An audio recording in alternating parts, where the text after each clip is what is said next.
You're listening to the Wrestling Nerdcast on the Angry Marks Podcast Network. With your hosts, the Bearded Wonder Zane Paisley and the Morning Star Will Huckaby.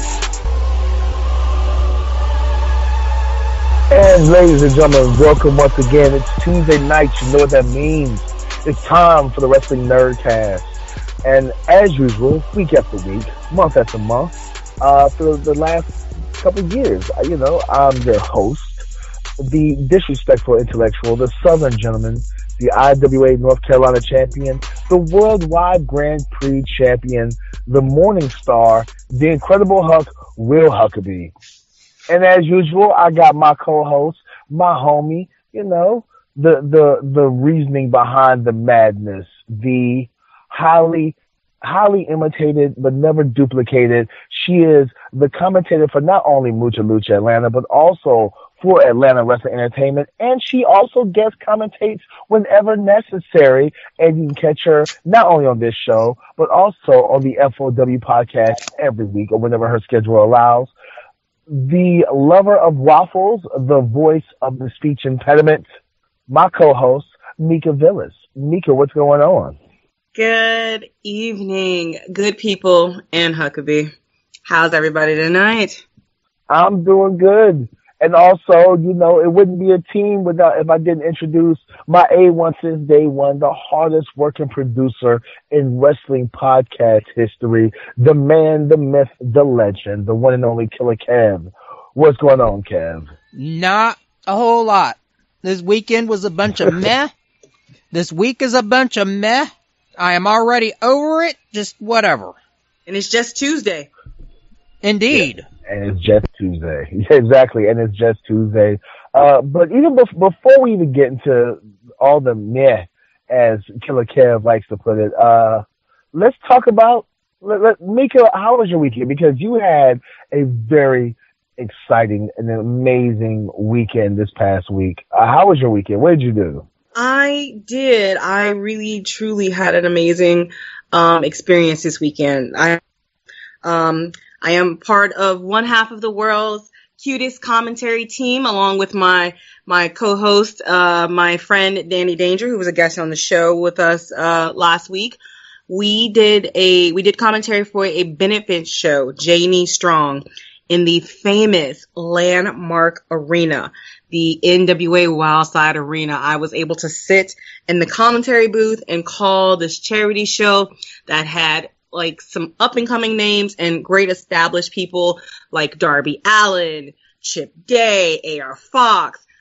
It was a fantastic show for a great cause. We raised a lot of money to help a little girl, Janie, who has leukemia, and her family has her at St. Jude's. And it's just, it's really something when a child has a sickness, and everyone knows that cancer is such a hard thing to go through. And this little girl, she's almost 3 years old, and her family is, trying to make ends meet. It's St. Jude's take care of everything for the child, but they can't take care of, unfortunately, the family. So the families are left to their own devices. So we did this benefit for Janie and her family to help kind of, let's focus on Janie healing and getting better and not have to worry so much about those bills. And as we know, as adults, these everyday things that pop up out of nowhere, it's hard to take care of just life when you have a sick child to boot. So we were there, we did that, and it was, like I said, it was such a wonderful experience.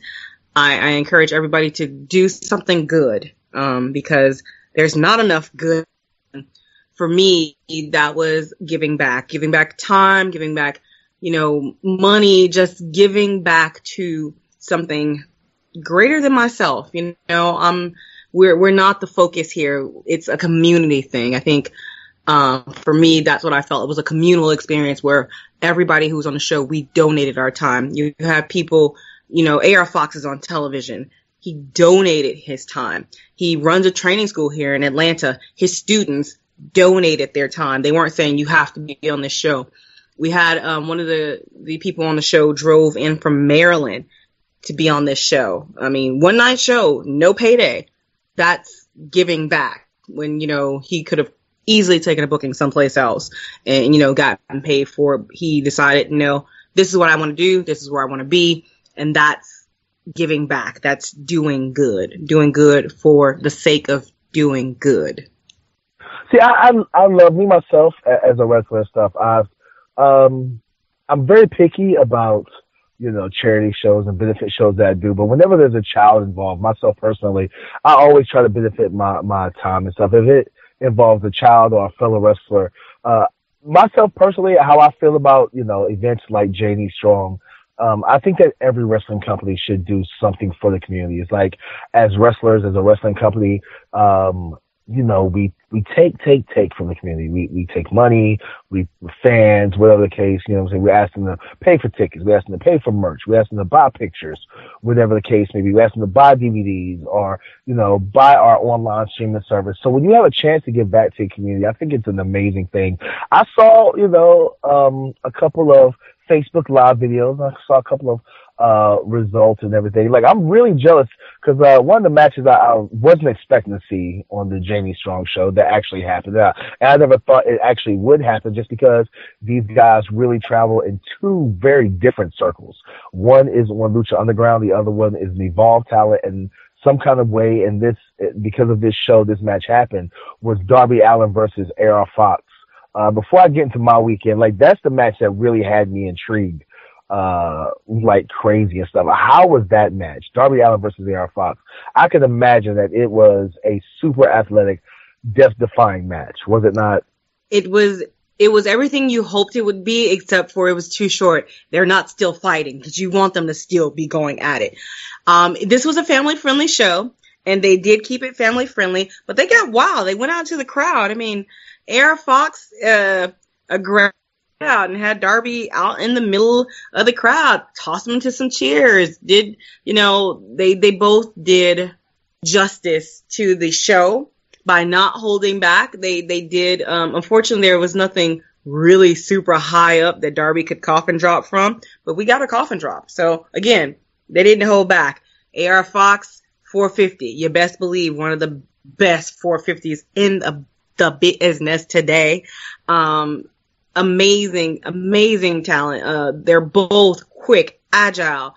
Darby has moved to the Atlanta area to further perfect his craft. So this was one of those opportunities where it was like, Darby Allin's going to be here, and Darby was like, hey, I'm in. It's charity. He understands the concept of giving back.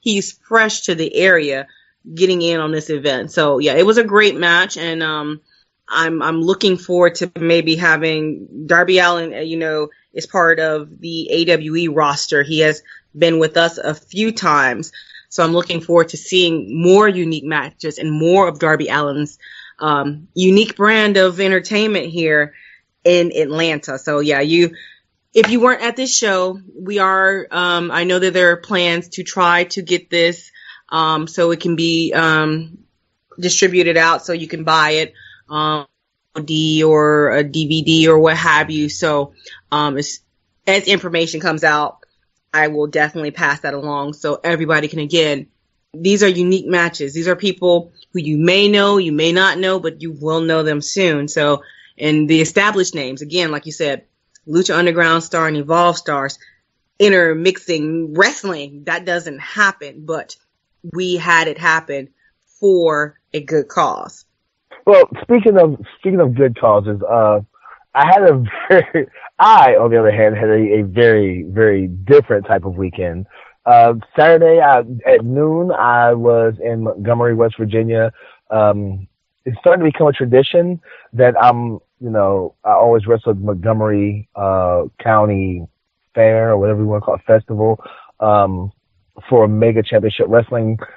This year, the whole purpose of the show, they had a tournament, a 1-day 8-man tournament for my WWGP title. A lot of West Virginia names that was out there. Former Wrestling Nerdcast guest TJ Phillips was there. JV Insanity, who's known in the West Virginia area.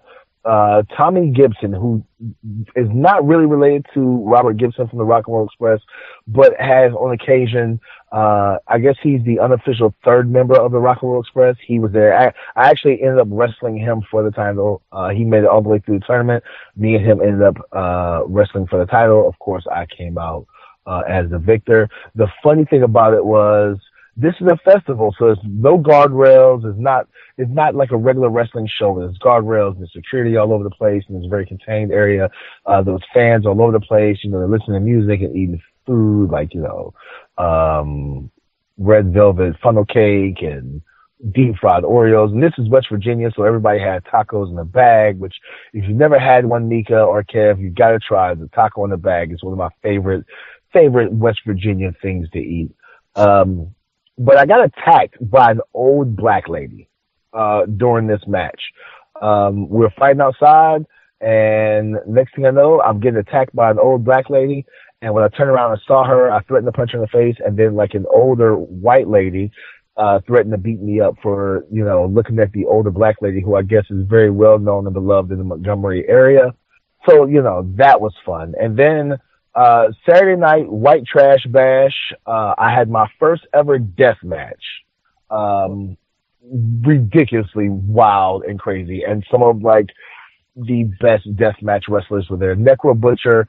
I was actually in the main event. It was a triple threat for the main event. It was myself, the White Trash Bash champion, Smokey C, and West Virginia wrestler Raw Talent were in the main event for the White Trash Bash championship. Special guest referee Necro Butcher made an appearance.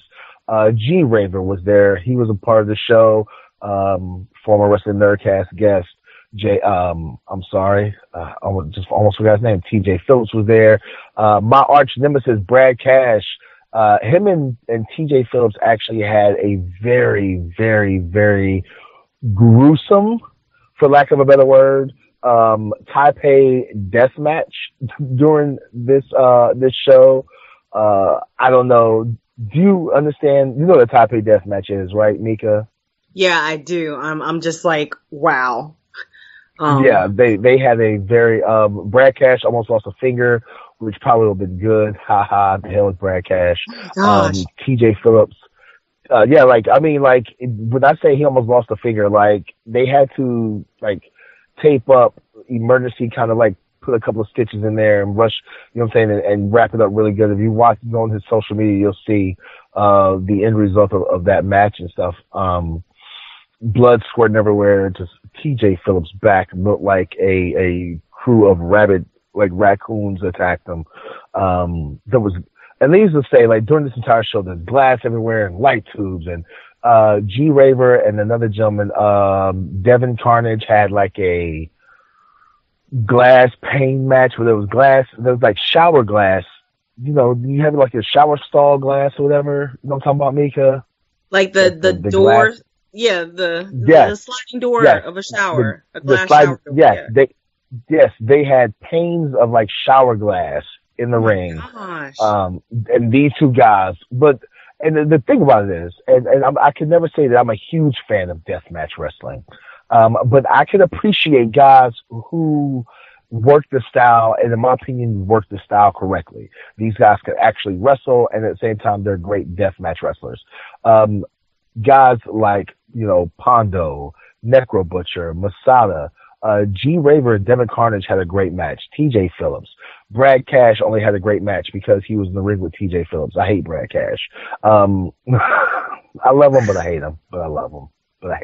But these guys were just had just watching these guys having these matches and stuff. You're like, oh man, this is really good technical wrestling. And then all of a sudden here comes the glass and the light tubes. And I know during my match there was the main event was a fans bring the weapons match, and these fans of deathmatch wrestling, I don't know who thinks of this crazy stuff, but there was a foam noodle that was just had 1,000 toothpicks stuck in it, and I got hit in the head with a foam noodle full of covered in toothpicks, and there was another foam noodle that was stuffed with barbecue skewers, and of course there's light tubes everywhere, and a ladder and kendo sticks and chairs and thumbtacks all over the place. And of course, because of all the other matches, There's glass everywhere. When I say glass everywhere, Mika, I mean there was glass. Like I couldn't take a bump outside. They had a tarp outside the ring,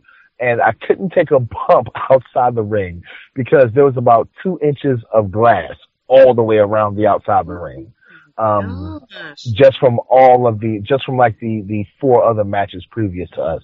It was ridiculous. But I had a great time. I learned a lot. I had a lot of good feedback and stuff. I kind of had a death match because, besides my back and my arms and stuff, which were really scratched up, and scarred up and stuff, nothing happened to the face. The moneymaker is still intact. I only had 2 big, huge fears, actually, Mika. I was worried that I was going to do this death match and something crazy was going to happen, and like half of my skull was going to get exposed because like the skin flapping everywhere, like somebody scalped me, or I was going to lose a nipple. That was my other biggest fear, that I was going to lose a nipple some kind of way. So I will admit that if people see pictures or video of this match, I would go ahead and admit that I was not wearing wrestling gear, because I pay a lot of money for my wrestling gear and it's very expensive. And so therefore I was like, if I'm not going to wear wrestling gear, then the hell with it. I'm going to do my best to end up on Trash Bag Wrestlers. So I went to Walmart and I bought me some Punisher shorts, some black shorts with the Punisher logo. And then just to make sure the Trash Bag Wrestlers featured me on their page, I went ahead and I bought a Superman tank top. Lord. You mixed genres. Yes, I did, and I was afraid to lose my nipples. So yes, I wrestled with a shirt on. I don't care. But like I said, the whole entire thing of White Trash Bash was great. There was comedians and musicians, and when I say musicians, I don't mean just like rock and roll or metal. There was rappers, there was folk singers, there was country music, etc. So they had vendors out there. I bought some really cool T-shirts. Bought like a Halloween themed Animaniacs chocolate lollipop, which was cool. Hung out with the guys. Like I said, I'm not a deathmatch wrestler, so this was a different group of guys than what I'm used to hanging around. But had a great time. Got a lot of good feedback. I'll probably actually, to let you know the truth, Mika and you too, Kev, I probably might end up doing a death match versus Brad Cash whenever we can get it booked. I'm actually gonna do an actual death match. It was just like 1-on-1, balls to the wall, just line the ring with light tubes, whatever, just to say I've done it. Just so I can be like Mika's favorite wrestler. Huh? Should you not say balls to the wall? I mean, that's part of the gimmick, right? I mean, balls to the wall, that could actually happen. Maybe balls to canvas. You're scared of losing a nipple. What about your balls, man? I mean, those are a little more sensitive. Not like you're breastfeeding or anything. You'll be okay. I have a bunch of kids. Like, do I really, besides pleasure, I don't really need I'm not having any more kids. It's okay. I don't know why I brought that up. Yeah. I'm sorry. Speaking now, so which leads, speaking of losing stuff, that turns into a great segue. First of all, ladies and gentlemen, we're not going to have a guest on this week, just because there's so much going on in the world today. And I talked about this with Mika and with Killer Kev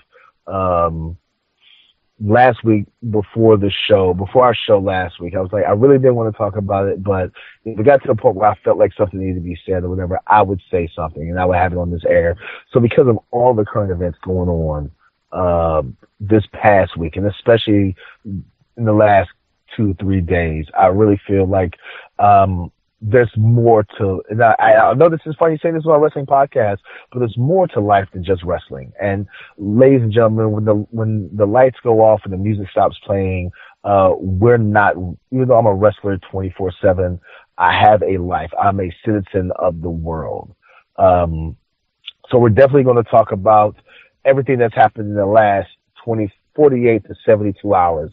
But the big thing that happened this weekend, as far as wrestling goes, one of the big things that happened this weekend, Mika, was that the NWA is now officially owned by Billy Corgan. Did you get a chance to see the statement that he released to the press?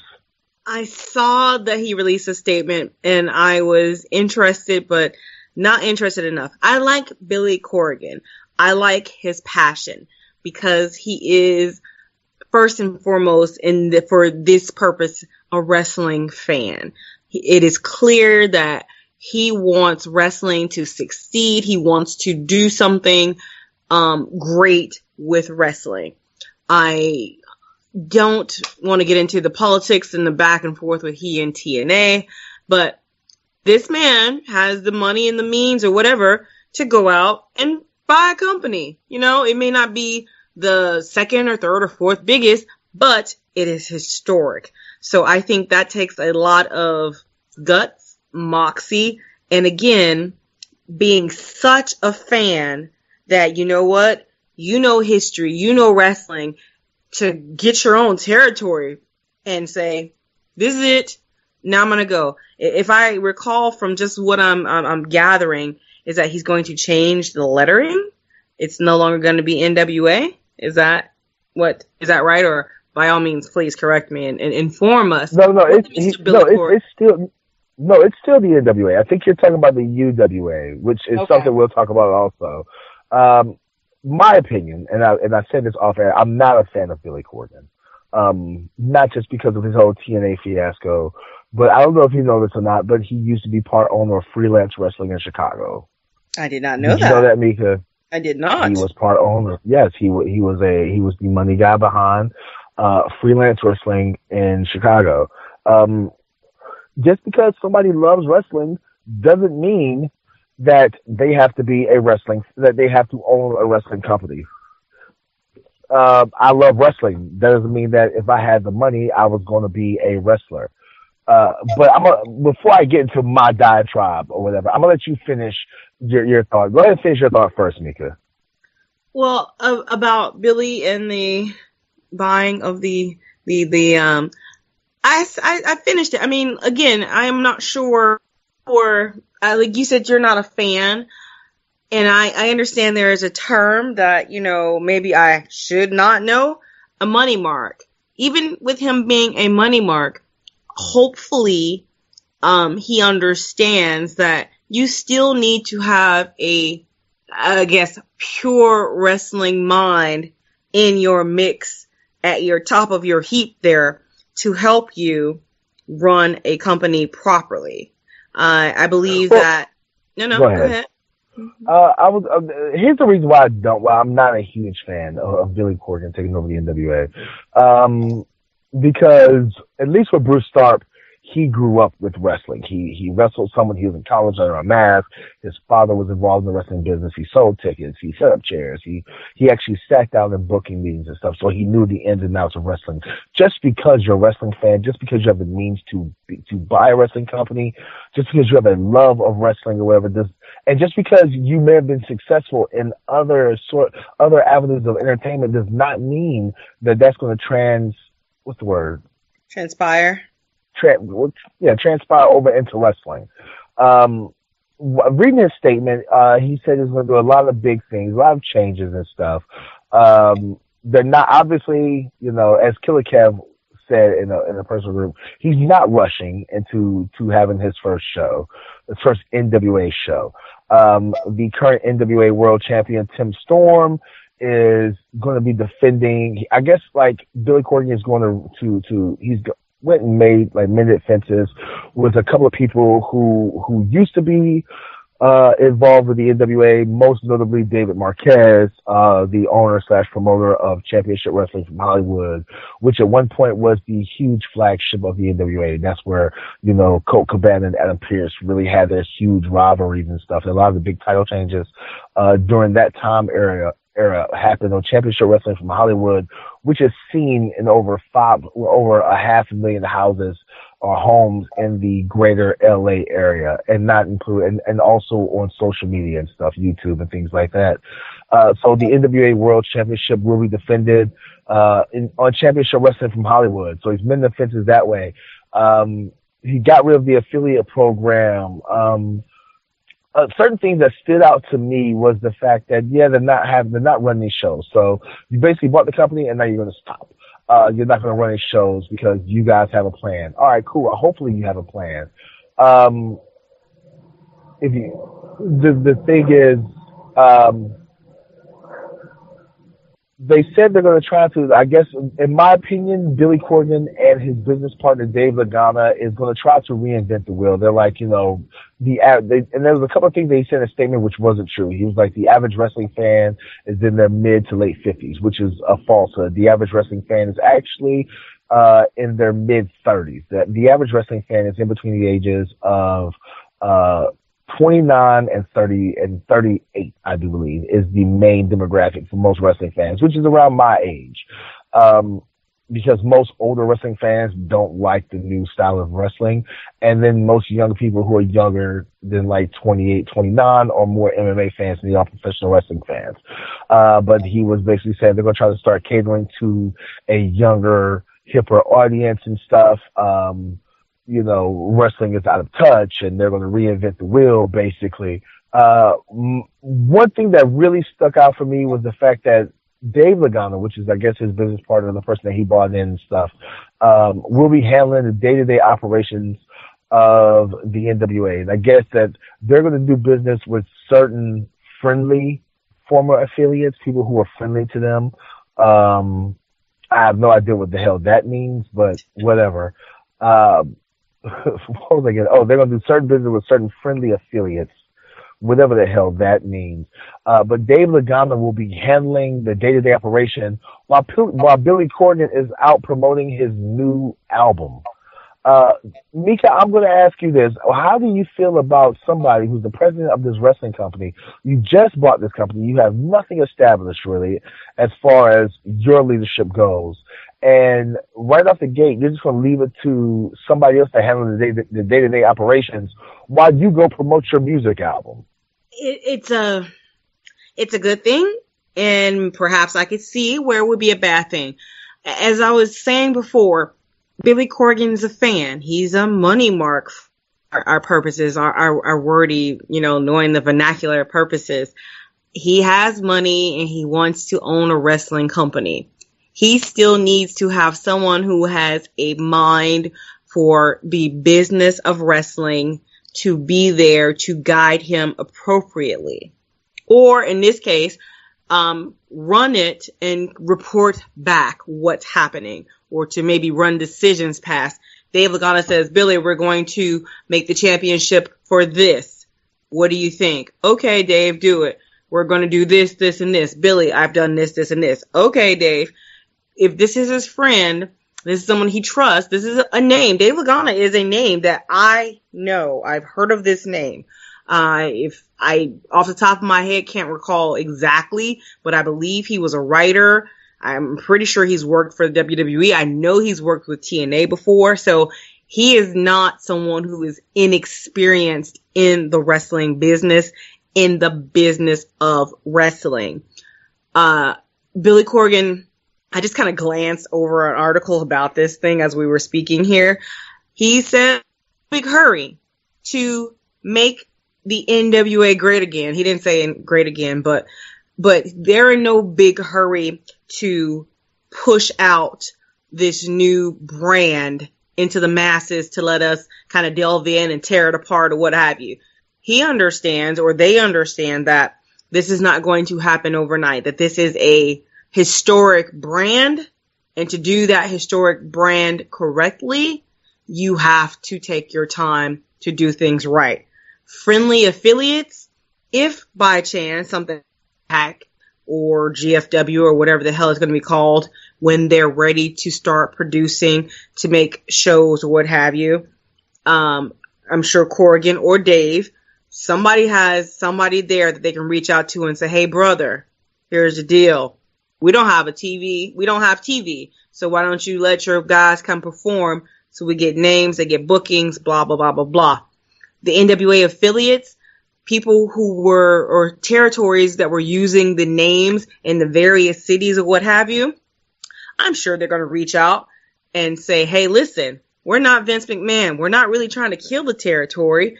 You wanted to use the name NWA. Perhaps I'll let you use it, but you have to provide some talent. Give me an arena. or other. So it's a business, and Lagana understands the business. He's been around the big ones. Now he's going to be around one that's historic, and I don't know, again, where he's come up in the business at, but I would assume that he understands, too, the territories, like we all understand the territories, and he knows he's going to have to reach out and touch some hands, kiss some babies to help Billy in his vision. Now, you talk about reaching out and stuff, and in his statement, he says they had reached out to Impact Wrestling about, I guess, for lack of a better word, cross-promoting, have our talent work on your show, your talent work on our show. We can be like a rival company to you guys, et cetera, et cetera. Do you think that when they're just now trying to, they're trying to rebrand, because this is basically what this is. This is a rebranding of the National Wrestling Alliance. Do they really need to try to rely on other companies to give them some credibility, or should they start building up homegrown talent and make their homegrown talent a star? You have a historic company, or at least a historic name. You need automatic talent that's going to, unfortunately, if you're going to do a show, you need butts and seats. You can't do that with local fabulous indie boy who you picked up, that you groomed, that he was trained by your trainers or what have you, unless he has some buzz with him. You reach out to a TNA, because you're not getting anybody from the E, because that's not the kind of friendly we're making here. But you reach out to TNA, you get somebody like a EC3, maybe a Bobby Lashley. I mean, just somebody with a little more name recognition to come out to be on these, shows that are not happening, that I'm just fantasy booking here. But you pull your former world heavyweight champion on TNA to come to this territory. People know who this is. They know the TNA name. They know the TNA brand. They know who this person is. It's going to work. They need names to build. But he said this statement that they're not going to be like every other indie company and book all of these, for lack of a better word, once again, quote unquote, indie darlings. They're not going to book these guys. They're going to focus on building their own talent, building their own brand, building their own name. But in the same breath, they're like talking about, we're going to work with this company and work with that company, and we're going to take our time doing this correctly. Is that not in my opinion, that's a contradiction. You can't say we're not going to book these top indie guys that everybody's buzzing about, right now. We're not going to use those guys. We're going to build our own talent. We're going to build our own names and have fans coming to see our talent that we've built up. But then, 30 seconds later in this statement, you're talking about, we're working with David Marquez and Championship Wrestling from Hollywood, and we reached out to Impact Wrestling about working with those guys, and they said no. But and at the same time, we're going to reach out to friendly companies and stuff about working with these guys, about working with them at the same time. Like I said, in my opinion, if you're going to take over this company, and word was already out like earlier this year that Billy Corgan was in talks to buy the NWA. In my humble opinion, and I haven't done anything in this business. I'm just a lowly indie wrestler. I'm not even an indie darling. I'm not even like the most popular wrestler in my house. Like, my kids love Cedric Alexander way more than they love me. But in my humble, lowly opinion, I feel like the minute you said we're going to buy this company, you should have already been planning things out to say, hey, when we take over, we have all of this stuff in place and we can hit the ground running with this rebranding. When my first time as a booker, before I had my first show, I already had things in place. I was like, this is what's going to happen. This is the vision that I have. And before I take over as a booker, let me go ahead and make sure these things are in place before the first show happens, to make sure that my first show is a success and there's no break in the continuity. It's like, all right, the last affiliate show is September 30th. October 1st, we take over. October 2nd, we're ready. We're hitting the ground running, and we're ready to do a show October 3rd. In my opinion, that's how it should have been. It shouldn't have been any of this, well, we took over, we got rid of the affiliates, and now we're just going to stop and slow down and take our time before we have our first show. You should have already been ready to have that first show the minute you took over. In my opinion, there should be no wait time. This should have been, we're putting these things in place because we all know, and let's not make any assumptions here. We all know that even though he officially took over the NWA October 1st, that there was things in the works already that they could have been doing before he officially took over. Before all of the licenses and the affiliate program, all of those contracts went out. There were things that he could have done to put it in place to where when the affiliate program was done, this is what we can do now. Like, this is where we're going. As of October 1st, this is what's going on. Like I said, to some friends and stuff, before another podcast, I feel like never in the history of my life have I ever seen a company or an entity take over another company or entity and not say anything, not announce any plans, and become masters of saying everything without saying nothing. And that's what this entire fiasco has been, in my opinion. Well, you call it a fiasco. Maybe this is their plan. I mean, this is a day and age of social media, and where everything that you do, if you sneeze at 9:46 p.m., at 9:46 and 30 seconds, half of the entire continent will know about it just because that's what kind of digital age. This could be a plan of non-information to get people talking, where there are actual plans in the works that we don't know about because we're not privy, because he's not talking or they're not talking. It could be a work, or we know. Come on now, everything in wrestling is a work until it's proved that everything's a work until you prove that it's not a work. Like, all wrestlers believe that everything's a work. I don't care what anybody says. Everything's a work. Speaking of fiascos and things of that sort, and social media is huge. And right now, if you're early. And speaking of one of those things that's probably going to make people uncomfortable. So, warning right now, listeners, from this point on in the show, you may feel uncomfortable. If you feel uncomfortable, by all means, cut this podcast off now. I'm just going to go ahead and warn you. Stop listening right now and join us next week, because now it's about to get uncomfortable. Don't turn off the podcast. If you get uncomfortable, folks, it's fine. You know what? This is going to be one of those discussions where you don't have to necessarily agree. You don't necessarily have to disagree. If there is something that makes you uncomfortable, I say one of two things. Try to figure out what makes you so uncomfortable and open a dialogue. Don't hold it in. Don't hold it back. We are accessible, very much so, by social media. I mean, if you feel that there's something that we really grinds your gears or has something, a bee in your bonnet, by all means, reach out and talk, because I know I can speak for William Huckaby when I tell you he doesn't shy away from the words, and he will talk to you and discuss and debate about anything. So if you really feel uncomfortable, don't turn off the podcast. Listen to every point that is made or opinion that is given. And if you have a counterpoint or opinion, by all means, express it to us, because we may not be right, we may not be wrong, but I say we welcome your feedback.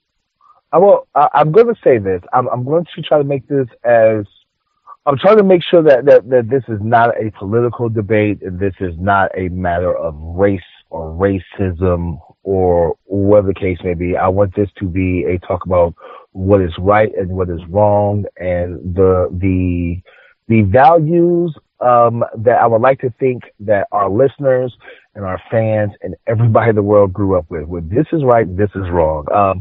On social media today, I've seen a friend of mine. I'm not going to mention his name. If you're not friends with him on social media, well, then too bad. But this is a friend of mine who is a person of color. Was walking, just walking down the street late at night, just trying to clear his thoughts, just strolling down one of the main streets of his city, and got approached for no reason. Was not causing a ruckus, was not yelling. This person doesn't drink, doesn't smoke, etc., doesn't do drugs. but was approached by 3 police officers. Obviously, the first thing they did was they asked him for his ID. And while the process of asking for his ID and running his name to see if he had any warrants or any charges or if he fit the description for a crime that had taken place in the area, one of the officers drew his weapon.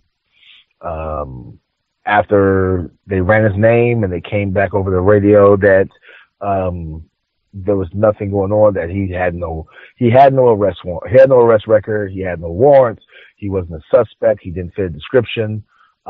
They let him go. They was like, hey, have a good night. He went and according to his statement, he reached his hand out, extended his hand to shake the officer's hands and say, hey, no problem. I'm not offended. You guys have a good night. The officers refused to shake his hand, and basically looked at him and said, all right, you have a good night too, and walked off.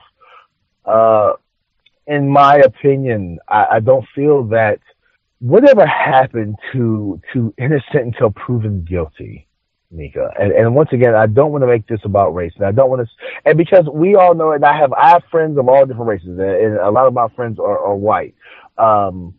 And we've all heard that joke, hey, what do you get arrested for? Being black on a Friday night. Ha, ha, ha, ha, ha.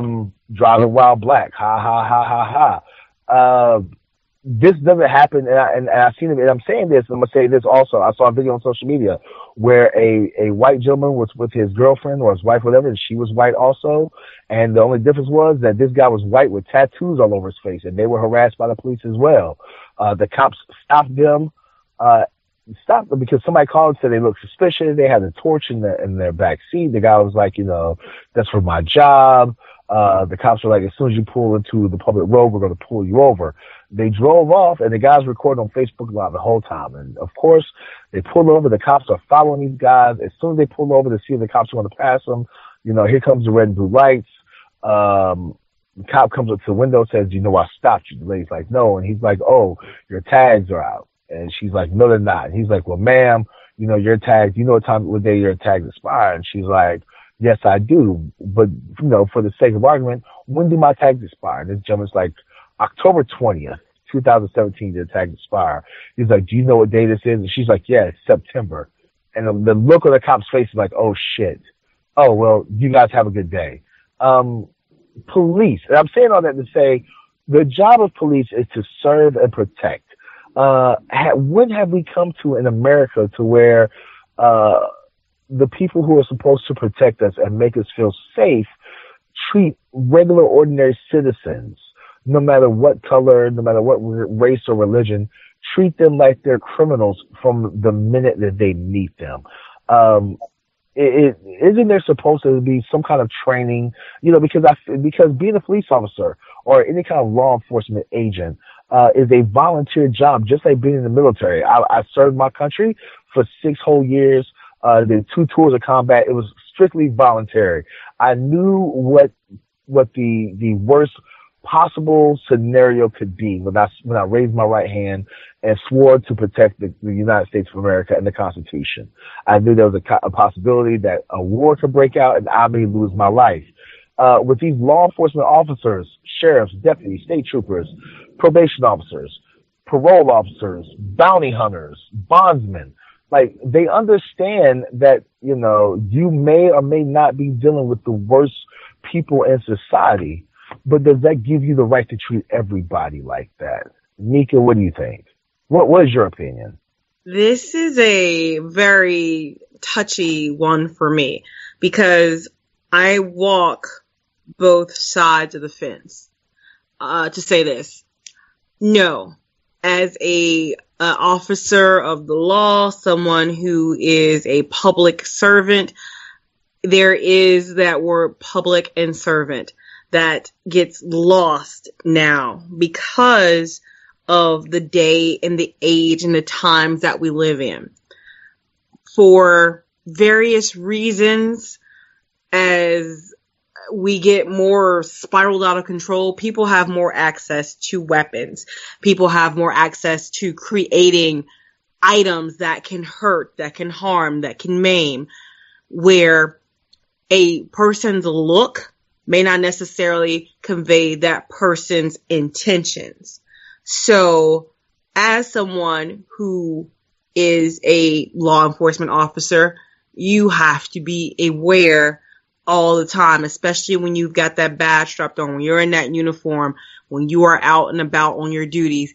Your job is serve and protect, but you also have a obligation to your family, to your friends, to make it home, to do everything that you possibly can to make sure that you come back in one piece. So it's a delicate situation, but what's lacking is that lack of common human courtesy and decency, where in your first scenario, I speak because I know who we're talking about here, and I just know, I can't say as familiar as you, but just in passing enough that this person does not fit the quote unquote stereotype. In this Anytown, USA, where he's walking down the street, to have 3 officers approach him, fine. If you guys feel, or that's your normal procedures, if that's your standard operating procedure, okay. 2 officers, I know, patrol together, but there is a third there. Fine, dandy. I can't say what your operating procedures are until I speak to whoever's in charge of you to say, explain to me how you have 3 officers all together. That just makes no sense, but whatever. But the issue I have is, was there something happening where there was a crime, something reported being committed? Was there someone that you were looking for that in your briefing in the precinct in the morning or the evening, whenever you started your shift, they say, hey, by the way, we've had this happen in this area that, you know, we happen to be in when our friend here was walking, that, you know, prompted him getting stopped, and you know, what are the reasons? And again, from the friend's post, this is a very mellow person, very zen. A lot of people catch attitudes. A lot of people, if you watch these YouTube videos that are posted, if you listen to the retelling of stories, and friends and family or what have you, a lot of people get heated. They get upset. I'm probably going to be the one who says something that's a little controversial. A lot of people show their ass. They act their color. They act ignorant. They act ignorant to the fact that, you know what? This is still a person who has a duty. A police officer is asking you for your ID or what have you. If you have no issues, if you have not doing wrong shouldn't happen. If they ask you for your ID and ask you for your name, by all means, here's my ID, here's my name. You can have a conversation and a dialogue, or you should be able to have a conversation and a dialogue and go, what's the problem? What's happening? Here's this. Here's where I'm going. Here's whatever. Just to kind of say, boom, I understand you have a job to do. And you know what the problem is, Tamika, is that I've been in that situation several times. Most recently, I was with a friend of mine who was white. I was with a white female friend of mine. We were driving through East Tennessee. The officer stopped her for speeding, and while he's getting her license and registration, he looks in the car, sees me, 300-pound black guy, and immediately, can I get your ID as well, sir? For what? You stopped us for speeding. You know what I'm saying? Like, why do you need my ID? Why do you have to run my ID? We're stopping for speeding. I feel like I would be one of those people who would act as ass. Right. But actually I wouldn't. And that's the problem with that, because we've been as not just black people, just people in general, you know, police officers, they're a sign of authority. And I will preface this by saying, I know for a fact that not all cops are bad. I know that there are way more good cops and law-abiding cops and cops who do their job, and don't cause controversy. I know that for a fact. One of my closest friends, somebody who I consider a very near and dear friend of mine, his name is Kevin Schutzman for the Havelock, North Carolina, the police department. Kevin Schutzman is a great cop. He is the kind of cop that I wish every police officer was like. So I know there are great cops out there. But I realize because of my size, because of my skin color, because of how I look, because I'm a professional wrestler and my job is to be in great physical shape, I immediately pose a threat. That I find myself a lot of times trying to make sure that the police officer feels comfortable and that he doesn't feel threatened. I have to make sure that he stays calm, just because I know that they deal with the worst parts of society. And even though, even though I feel like he shouldn't look at every person he interacts with as a criminal, I know that a lot of times it's the people that you don't expect to be a criminal or the people that's the one time that you let your guard down is the one time you get hurt. I understand that. But I just feel like we're talking about, our mutual friend, there's nothing about him that says I am dangerous. Nothing. Everything, and ladies and gentlemen, I know you can say, you can't put anything past anybody. Trust me, if you knew the person we were talking about, from his look to his size to the way that he dresses, nothing to his voice inflection, nothing about this gentleman screams, I'm a threat. Truth or not, Mika? That's the absolute truth. I mean, once he opened his mouth, I would have, as the third officer, I'd have been like, I'm out of here, because there would be there's no threat here. There's nothing here. And again, I can only say that I can call it rudeness. I can call it harassment. And I can call it just being plain on downright disrespectful, because once they ran his license and came back, don't know this person. You don't need to continue this interaction with this person. For him to stick his hand out and say, hey, you guys, no worries, have a good night, and offer a handshake, and to not get a handshake, it's ridiculous. Because here you go, abusing your authority and your power, because holding someone at gunpoint, folks, I don't know where in the world you dwell and what your backgrounds are and what have you, but I can tell you that I am from Chicago and I have never had a gun pointed at me. I have never held a gun until I moved to Georgia and went to a shooting range. My background and my area that I live in does not dictate who I am as a person, but to have a gun pointed at you while these people just sit here and hold a conversation, and probably not the best of conversations either. We didn't get a whole lot of detail, but just that's the most nerve-wracking thing ever. And to keep your composure, and to keep officers have certain trainings that they do. To see that he was keeping his cool, keeping his composure, to go, you know what, this is actually a good person, or a person who is not a troublemaker. You know what? A simple handshake would have avoided this being spread out the way it is and making a lot of people up in arms and angry. I don't care about I care about the racial thing, because that's where a lot of this, reading the comments in that post, a lot of that went through it, because one of the comments that I just felt really bad about and thought that was ridiculous, but this is where we've come to, is that they told him, well, don't go out by yourself. Take one of your white friends with you. How? You know what? I was going to say, that was the next thing I was going to say, was that somebody told our friend that in a post. And it's so weird because, and the reason why I'm bringing this up on the podcast is because I wrestle, and because we're wrestlers and we travel. And hopefully this will help somebody out. Because best believe you me, whether you're black or white or Hispanic, or It's more likely that if you are a white man who looks like Danny Only, and if you live in Georgia, you know who Danny Only is. It's part of the Hate Junkies. If you look like Danny Only or Strychnine from the Hate Junkies, and you're riding a motorcycle, they are more likely probably to get shot or harassed and shot by a cop than if I was walking down the street. So it's not about race. It's about how you look and how you're perceived as a person.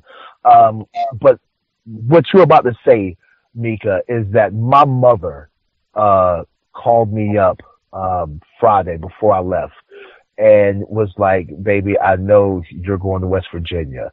Do me a favor, please. And I was like, what, Mom? What do you mean? And she was like, please don't go nowhere in public with like one of your white friends with you. She's like, just please have a white person with you just to make sure. She's like, you're big, you're black, and they're not going to listen to you.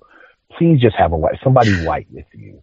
And I feel like that is so bad that when my mother is looking at me as a grown man of 37 years old and saying, you need a babysitter, you need a buffer with you to handle this situation. And I feel like, and talking to other wrestlers, not just black wrestlers, not just Hispanic wrestlers, talking to not just white wrestlers, just wrestlers in general, we are so more, because of how much we travel, is more likely that we interact with police officers more than the average citizen would. And the fact that we as people, who may fit a certain description, needs to have somebody who is less threatening with us just to ensure our safety, is a huge problem. It's not less threatening in this instance, or in your wording, it's less pigmented. And that's ridiculous. That is absolute lunacy. I think, and please stop me if I'm wrong here, I think I live in America and that I'm a citizen and that I pay my taxes and that I have the right to go anywhere I want to at any time of the day or night, as long as I am not breaking any established laws of the land. I should not need a person who is white. I should not need a person who is Hispanic. I should not need an Asian. I should not need any different race to an area. I should be able to go freely.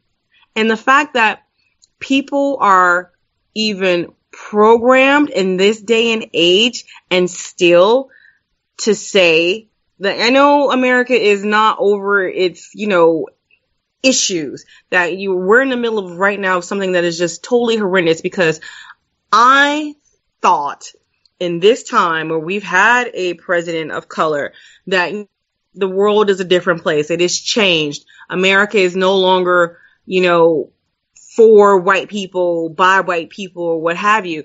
I never felt racism growing up like I see right now as I'm an adult, where adults are so up in arms, where the issue is that we're teaching generations and passing on this culture of hate based on skin, on, race. And I'm like, are you serious? My generation, I thought we not eradicated it, but we brought it down to the bare minimum, but it's flared up. Not Ric Flair, but it's flared its ugly head. And now we're back to almost segregation, where you can't go and walk here without having a proper representative. Where's your white person? You can't go here. You can't walk down that street. Where's your black person? Utter lunacy, ridiculousness.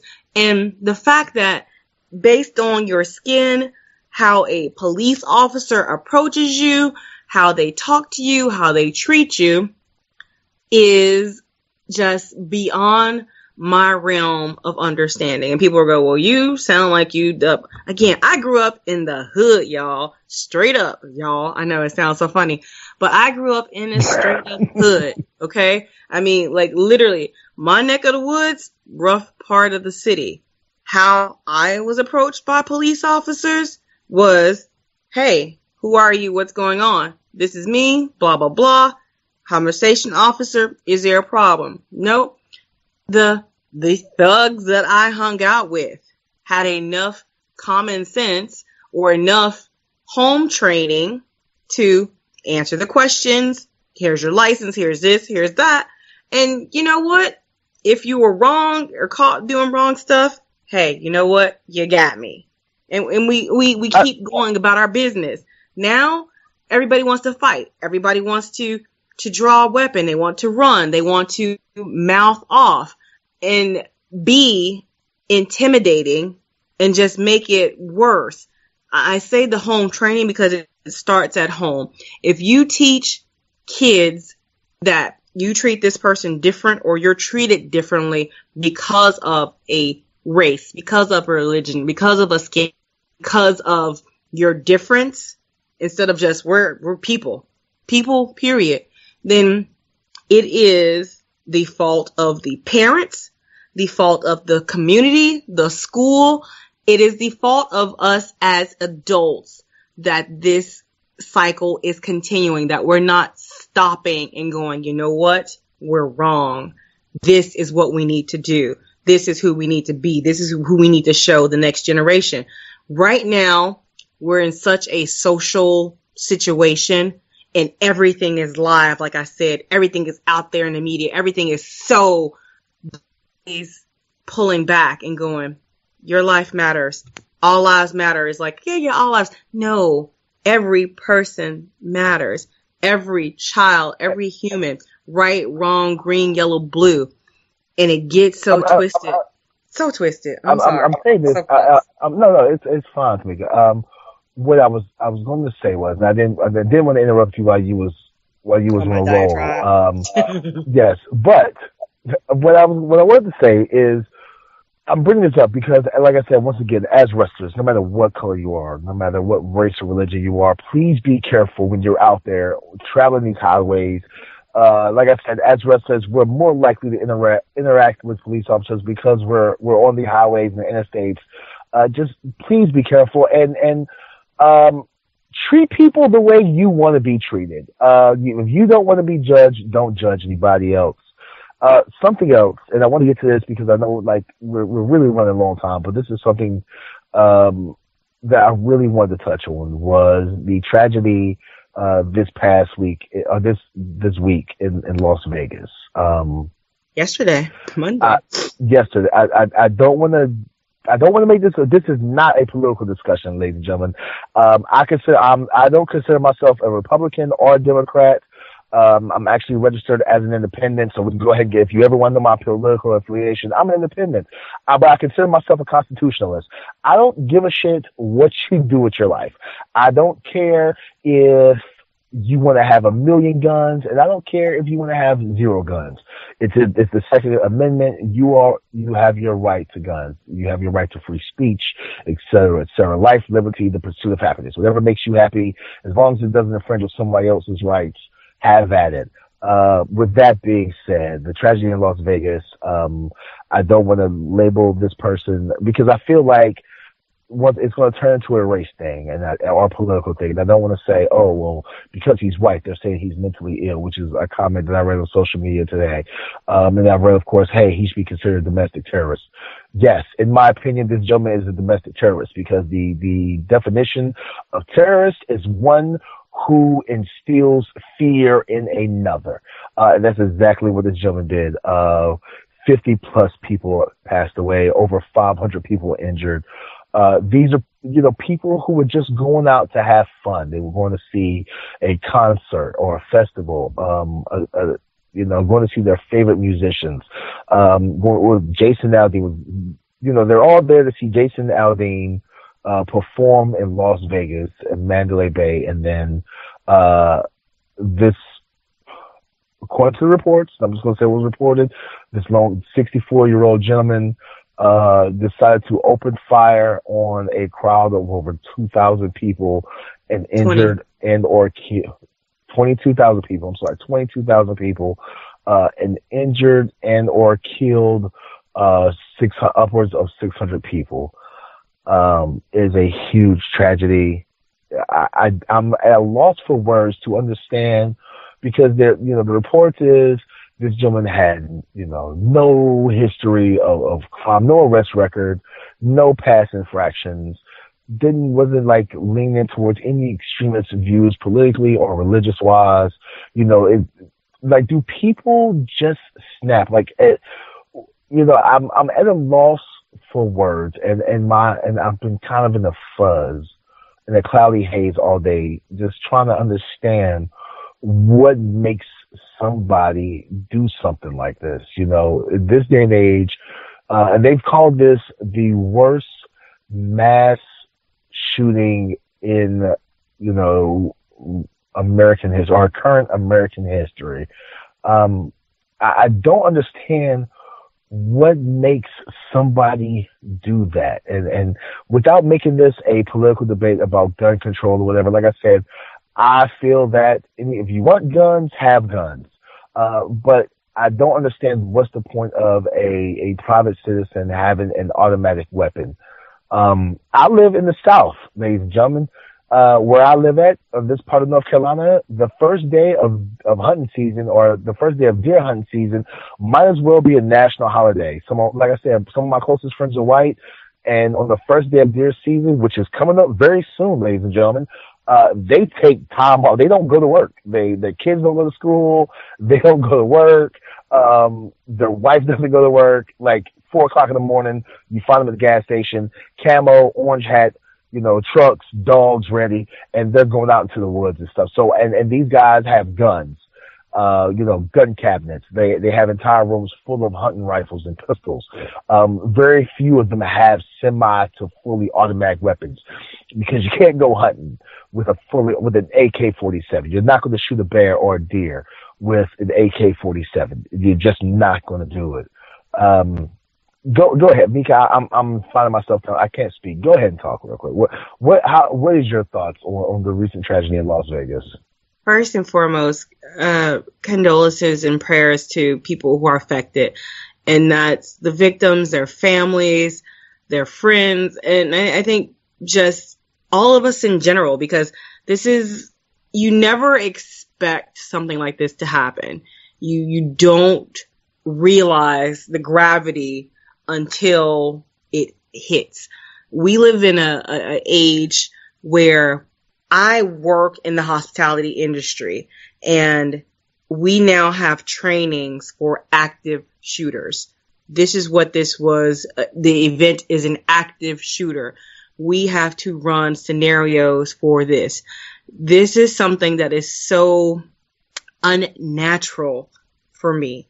This is not an act of God, weather related, or a act of man, a power outage or loss, or anything to that effect. Things that, flooding or something that is just a natural phenomenon, so to speak, that in our industry we have to account for. There are people who do bad things everywhere, but to have someone go to this level, to this extreme, it is mind blowing. And to not have anyone see or know, as of right now, as we speak, the reasoning, the motives behind why this happened is even more, it's scary as all hell, because you don't know this next active shooter is going to be. You don't know where he or she is going to strike. And the fact of the matter is, if there's no, and again, I understand you don't want to turn this political, and I can't help but say, yes, we have rights, and everybody has the right to bear arms, but we also have the right to life. And this is affecting my life and my pursuit of happiness, where I don't know who owns 1,000 assault rifles. I mean, I'm exaggerating with the number, but there were over 10 automatic weapons found in this room. Somebody's got to be aware somehow that this is happening, that somebody is amassing a stockpile of weapons, or people are amassing a stockpile of weapons. Nobody says you can't, but man, we need to be looking and going, hold on. Tamika has about 30 rifles. What's happening? And that's my question, Tamika. And Kev, I'm sorry we haven't really talked to you today. If you want to jump in, Kev, please, by all means. As someone who follows you on social media and I see your posts religiously, I kind of have a feeling of how you feel, Kev. But if you want to make your feelings known, by all means, jump in any time. Well, I'll throw in real quick then to kind of point back to the way back to the start of this conversation. And I didn't want to interrupt because the flow was good. Why do we have this situation where law enforcement feels the need to treat everybody like a suspect? The reason why is because for the last almost 30 years, as soon as a new recruit gets into the police academy, what they're trained on is that everybody is a suspect. The streets are not safe out there, and everybody is out to get you as a cop, and you'd better get them before they get you, because it's better to be judged by 12 than carried by 6. Police recruits go through several hundred hours of scenarios carrying out lethal enforcement. They go through less than 12 hours of conflict resolution. Think about that. How is that going to color your mindset from the get-go? And this goes on for 30 years. You have recruits coming into the system learning from people who have lived this mentality all their life. And we've done this 2 or 3 generations of police officers now. It's no surprise that we've reached this point because this is what they learn from the start. And whenever something bad happens to a police officer, this is what gets reinforced. This is why we have the thin blue line now, because from the start, police officers are trained not to be aware of their circumstances, but to be afraid. And when you look at all these situations where a police officer has gunned down an unarmed citizen, what is the excuse that's always used? I feared for my life. Well, of course you feared for your life, because you were trained to fear from your life from the start. These officers have all been trained from a position of weakness rather than a position of strength. And that's, in my opinion, that's why police work today is so troubling. Because we don't know how to train police officers to hold the high ground and be able to maintain a dialogue and to be able to engage in positive conversation and conflict resolution should the situation start to turn. And it's difficult to get a lot of people to understand because all people have seen for the last 30 years is on TV constantly. It looks like a war zone out there, but it's not. Millions, hundreds of millions of Americans every day go through this life without having one single problem. Millions of Americans wake up every morning and never have a problem. They're born into a world where they don't see personal conflict. They live whole, fulfilling lives without seeing personal conflicts. It's just staggering. But when you look on TV and when you see what the law enforcement agencies themselves are reinforcing, America is still the wild, wild west. And it's just awful. I saw your friend's post. Former guest Mark Rivera shared it. And I'm gonna turn this on a second. I know you said you didn't want to make this about race. I'm gonna make it about race for just a minute. Because I've kind of been on this platform for a couple of weeks now, coinciding with the rise in the protests from the NFL and a lot of people complaining about it. Last week I had a former classmate of mine from high school post one of these memes protesting the NFL protests. And another former classmate of ours chimed in. He is a black man. He also served our country and commented on some of the racism that he saw both as a citizen of color and a soldier of color. And he dropped the dreaded words, white privilege, which immediately got a bunch of other people jumping in on him. And I kind of had to step in myself because I understood where he was coming from. So my classmate who originally started this post goes and makes a comment, Kevin, what white privilege are you dealing with?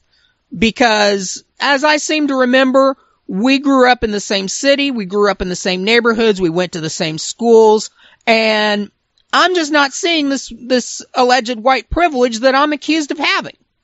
So I, in turn, ended up laying out 3 examples of what I felt like was white privilege. And what it really boils down to, for me, as a white American, here is what white privilege is for me. White privilege is being able to walk down my street and nobody questioning whether or not I belong there. It's being able to walk down that street and not have a police officer stop me, not have 3 police officers stop me. White privilege is not having a police officer draw their service weapon on me and demand my ID to run it just to see if I have any priors just because I was walking down the street. I immediately have that respect out of them. They're not going to do that to me because I look like I belong. There is no question about who I am, where I'm going, where I belong, where I'm supposed to be, why I'm out. I don't have to face these issues. When I wake up in the morning, I don't have to warn my children how to behave in public. I don't have to ask my children to have another person go with them just because of that person's skin color in order to verify who they are and that they're safe. I don't have to pray at night that my children are going to come home safe. I know they are. That's what white privilege is. And so many people don't realize that. You Kev, like, I'm gonna say thank you for putting that out there. Because I didn't want to mention, I really didn't want to make this about race, because as soon as you bring race or politics into a conversation, people immediately shut down. They immediately stop listening, whatever the case may be. As soon as you say, oh, like you said, and like you just said, the 2 dreaded words, white privilege. As soon as those words are thrown out, people stop listening. And they're like, oh, so now it's because I'm white, I get all, and that's not it. It's not like, oh, you're white, so everything's automatically handed to you. It's just, hey, there are certain situations to where, like you said, you're given the benefit of the doubt. And this shooter in Las Vegas, in my opinion, that is the prime example of white privilege. And I'm trying not to make this about race whatsoever, ladies and gentlemen. But if myself, black man, was to stay in a hotel in Las Vegas, and I'm there for several days before this actual shooting took place, obviously, housekeeping is going to come into the room, or somebody's going to see me, because an assault weapon is not a small thing. You definitely can't just hide 10 assault weapons. The minute that I walk into a hotel and I can have just a 30-06 slung over my shoulder, you can tell it's empty. The minute I walk into a hotel with a 30-06, they're going to call the security. They're going to call security, and they're going to call the cops, and they're going to immediately check me. And they're going to ask me, even though in North Carolina, you can have a shotgun without a permit, they're going to start asking for identification. They're going to start asking me, why do I have this? The fact that this 64-year-old man was white, he was able, whether it was at one at a time or it was all at once, he was able to stockpile not only 10 assault weapons, but all of the ammo necessary to create so much havoc and mayhem and death. And nobody ever questioned what was going on. And now, after this horrible, horrible, horrible event, people, instead of saying this guy's a terrorist, this guy's a homegrown domestic terrorist, they're immediately giving this gentleman the benefit of the doubt by saying he's not an evil person, he has mental issues. Mika, what do you have to say about that? I think people are searching for excuses when there is just the one. He is a terrorist by definition. He is a domestic terrorist by definition of the word. That anyone just saying about the mental or what have you, every terrorist, we can say, has mental issues, because it is not natural to want to kill, harm, maim hundreds of people or dozens and whatever of people. So every terrorist has a mental issue. I think that, yeah, like you said, benefit of the doubt. I will defend as much as I can until I know more about how he walked into this casino, Mandalay Bay, with hundreds of cameras, with security guards and people watching. That's not necessarily what they're looking for. They're, again, Mika, I'm gonna ask you this without giving out too much of your personal information, because you are when you are not commentating matches or being involved with wrestling, you are in the service industry. We'll just leave it at that, ladies and gentlemen. She's in the service industry. In your experience, could a situation like that happen in your shoot life? Yes, any and all day. To that extent, yes, and even to a smaller extent, I've come across weapons that, that are not semi-automatic or what have you, but I've come across multiple weapons, brought into facilities, and unassuming people who look like they should not have or what have you. So it is simple in its simplicity, because this is a hotel. He's there for several days. He's got big, huge bags. Psh, yeah, you got clothes. That's what one assumes. Not that we're looking necessarily, like open your bag, but yeah, if he's got several bags that he's bringing back and forth. As I travel for a weekend, most people have one bag.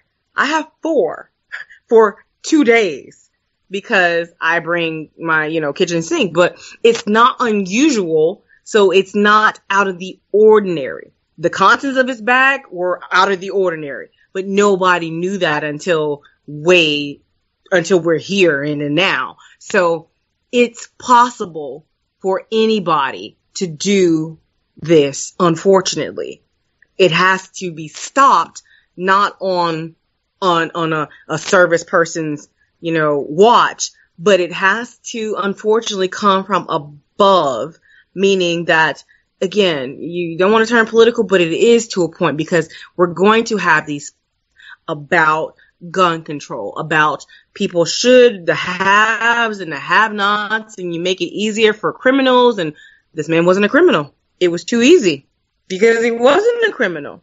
He had an open, clean record. They've dug and they've looked and they don't see any arrest records. There's nothing there that says this person should not have a weapon.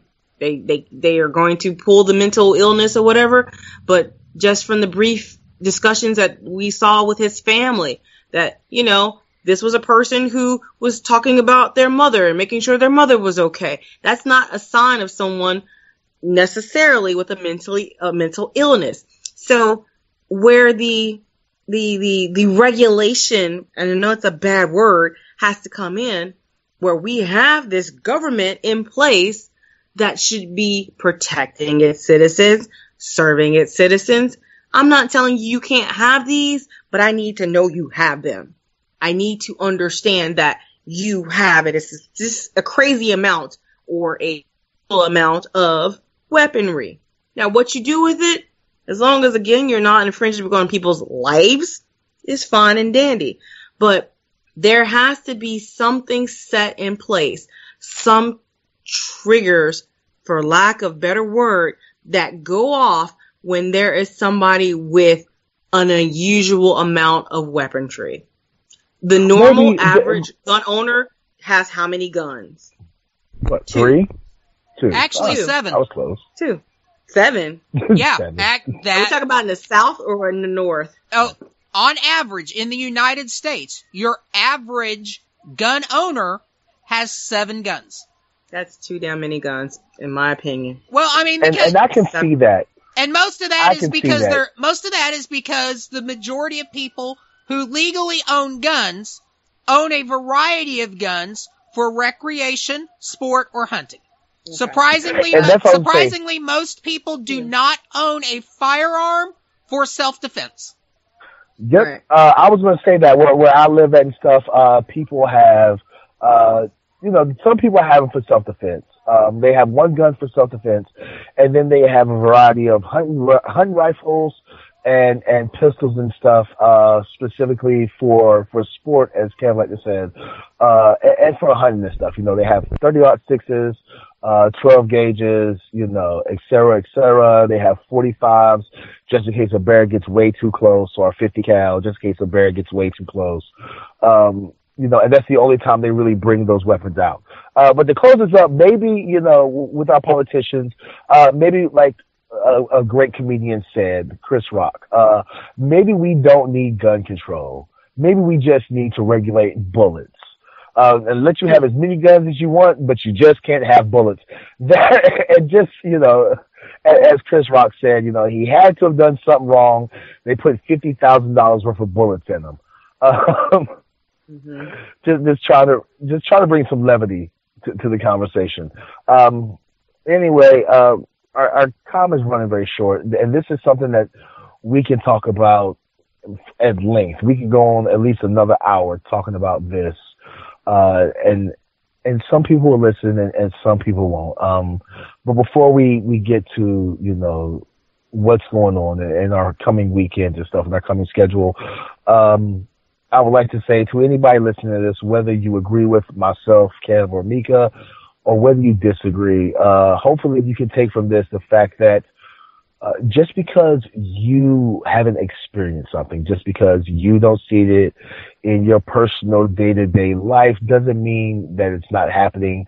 And never discredit somebody or just wave somebody off just because you haven't personally experienced it. People have different experiences.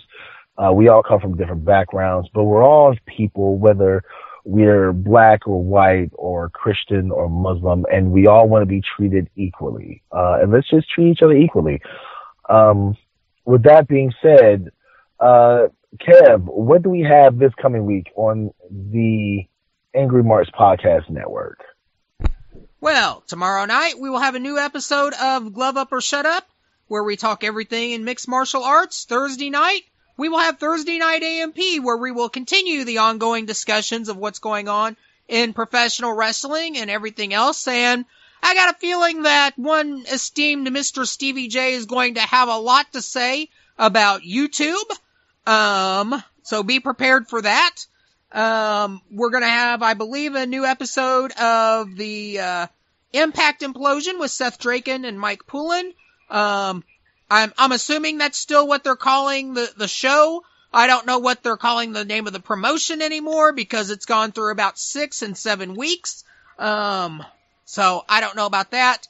And then if you want to catch some more podcastery right now, a new episode of the Raw Reaction just went up. So check that out as well. There we go. Oh, I definitely know without a doubt CVJ is going to have something to say about YouTube. I'm going to leave it at that, ladies and gentlemen. You just might want to tune in to Thursday Night AMP to hear everything YouTube-ish. Mika, what do you have coming up this weekend? This weekend, I will be in attendance at Mucha Lucha Atlanta. This is the MLA 13. This is going to be a awesome show. Myself and Danny Danger, the world's cutest commentary team, will be in the house. And rumor has it we are going to be ringside for the show. Right there, ringside, calling the action. There are awesome names on this card. I'm going to have the honor and the privileges of watching AR Fox, Ray Horace, Barry Morales, Alex Cruz, Sir Typical. We've got a ladies match on deck. We've got Kiera Hogan, Priscilla Kelly, and Camilla Kane. These three ladies are going to, in my opinion, tear it up. There's also the Mecha Wolf and Roosh, Jeff Cobb, Anthony Henry, Joey Lynch. I mean, literally a variety of who's who. People who you've seen on Lucha Underground, people who you've seen on various promotions, people who you will see on various promotions are all going to be right here in Atlanta. Mucha Lucha is an experience that Please do not let the name fool you. It is going to be wrestling at its finest. There is, of course, that luchador attitude and spirit, but the wrestling speaks for itself. If you are not there or you are going to miss out, so I suggest everybody get to Atlanta. All flights come to Atlanta. We know they all die here. So get on the plane, get here, watch this awesome show. You'll see myself ringside, and I can tell you for a fact that even if you don't like wrestling, the food is killer to die for. The tacos are amazing. I knew you were going to mention that taco. I knew you were going to mention the tacos. I was just waiting for it. I have to. I absolutely, listen, I do the world a disservice if I do not talk about those tacos. I'm not trying to be funny, but the last time they got there a little bit late, they had a little trouble. Man, I ran over there to be the first in line for these tacos. This time I'll be sitting, I won't be able to do this, but man, this show, honestly, tacos aside, is going to be great. It is on Sunday. It is a all ages show, family friendly. You can bring the kids out. It's Mucha Lucha 13, Bad Intentions.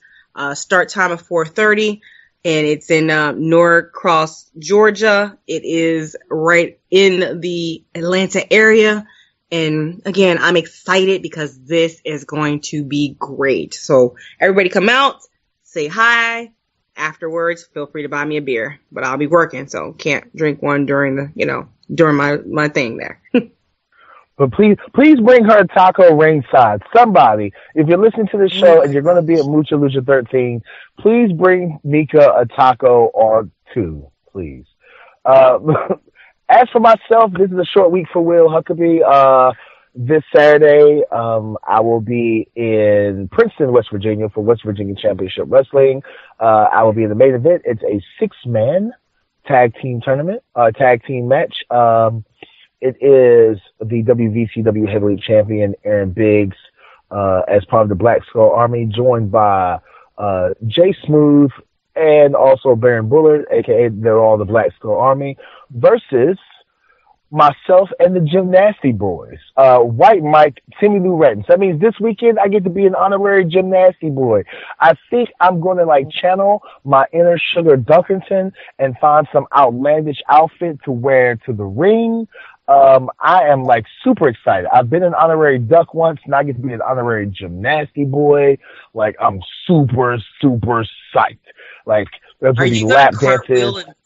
Lap dance? Are you going to cartwheel and split? Because I just want somebody to videotape that for me. That's all I'm asking for. I mean, there may be cartwheels, and there may be cartwheels, and there may be cartwheels, and there may be splits, and there may or may not be whipped cream. I don't know. Oh gosh, that's right. Hey, White Mike's involved there. If White Mike's there has to be whipped cream, obviously. But that's where I'll be this weekend. I'm super excited because my daughter, if you follow my social media, you know my youngest daughter is a football player. So that's another reason why I'm really taking it easy this weekend, because she has a football game. And if they win their game this week, they're on a 2-game winning streak. Last week, they completely demolished the team 36-6. So I guess you could say that my daughter is I don't know, the USC of her team's the USC of Pop Warner, or I hate to say the Patriots because the Patriots suck right now. So I guess they're the Arizona Cardinals of their Pop Warner division. I don't know.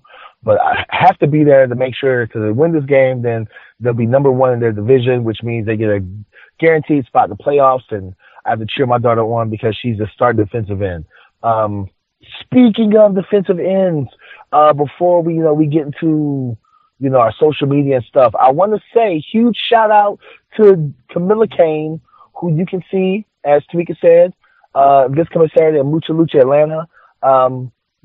Just came out with her first T-shirt. I'm definitely talking about this because she has the Durham Bulls, which is Durham, North Carolina's minor league baseball team. She has the Durham Bulls hand sign on the T-shirt. Plus, she has a great YouTube channel, Cooking with Camilla, which is hilarious.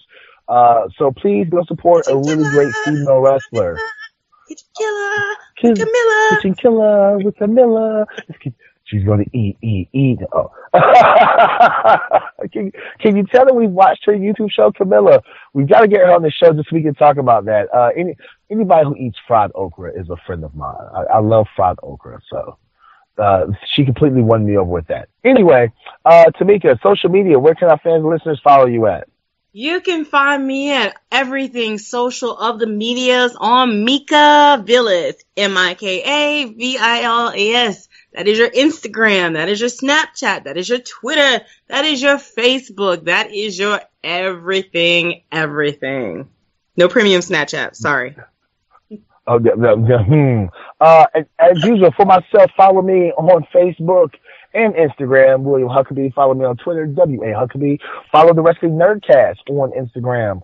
I'm sorry, not Instagram, but on Twitter, W Nerd Pod. Also follow us on Facebook, Wrestling Nerdcast. If you see Tamika at Mucha Lucha, buy her a taco. If you see me, buy a t-shirt. Hit me up on my social media, Facebook, Instagram, Twitter, if you want to get any kind of Incredible Hulk merchandise. Got some new gear on the way coming out. Actually, we'll be debuting that pretty soon at the next AW show. Got some new t-shirts coming out pretty soon. Designing them right now. It's gonna be awesome. We got a lot of great cool things coming up and stuff. We might come up. I might talk to Mika after this show about getting our own Wrestling Nerdcast gear and merchandise and stuff. I don't know.